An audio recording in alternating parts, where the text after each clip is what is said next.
Yes or no question. The military intelligence warned of the deadly coronavirus in a briefing to the government in early January. Yes or no, did the Prime Minister, his office, or any member of the Cabinet see these briefings? Yes or no? The Honourable Deputy Prime Minister.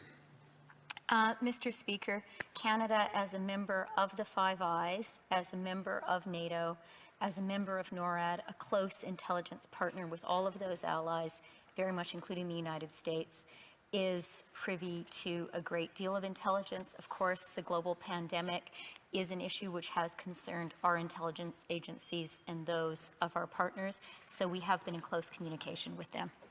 Well, member for Carleton. Did any member of the Cabinet see that intelligence from our military, yes or no? The Honourable Deputy Prime Minister. As I have said, Mr. Speaker, our intelligence sharing is very important. Our intelligence sharing with our allies during this global pandemic, which poses particularly security challenges, has been, I would say, very energetic, and we continue to work with. The Honourable Member for Carleton. The question was and is, did any member of the Cabinet see that military intelligence, yes or no? The Honourable Deputy Prime Minister.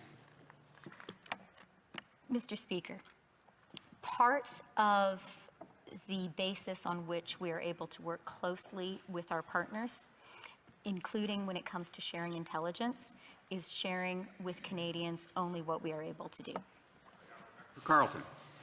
We know that the intelligence exists, and we know that the military warned the government of the dangers of the coronavirus in early January.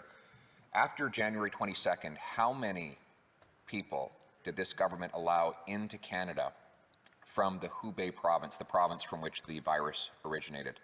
How many? Honourable Deputy Prime Minister. Mr. Speaker, when it comes to border controls, our government is very aware of the importance of ensuring that people coming into the country today are subject to mandatory quarantine. That quarantine is being enforced. That includes Canadians and non-Canadians. As Canadians know as well, there are strict limits today on anyone who is not Canadian entering the country. Member for Carleton. How many people were allowed into Canada from Hubei province after this government received intelligence showing the danger of the coronavirus from our military? The Honourable Deputy Prime Minister. Mr. Speaker, we became aware that the coronavirus was indeed a threat and that there were a number of places around the world where we were receiving people who could have the contagion of the coronavirus. That is why at the border we were very clear about giving clear instructions about the need for self-isolation. The Honourable Member for Carleton. After the government received intelligence from our military about the dangers of the coronavirus in China, it allowed 2,000 people from the Hubei province, the most affected province, to come into Canada. Were these 2,000 people quarantined? Yes or no?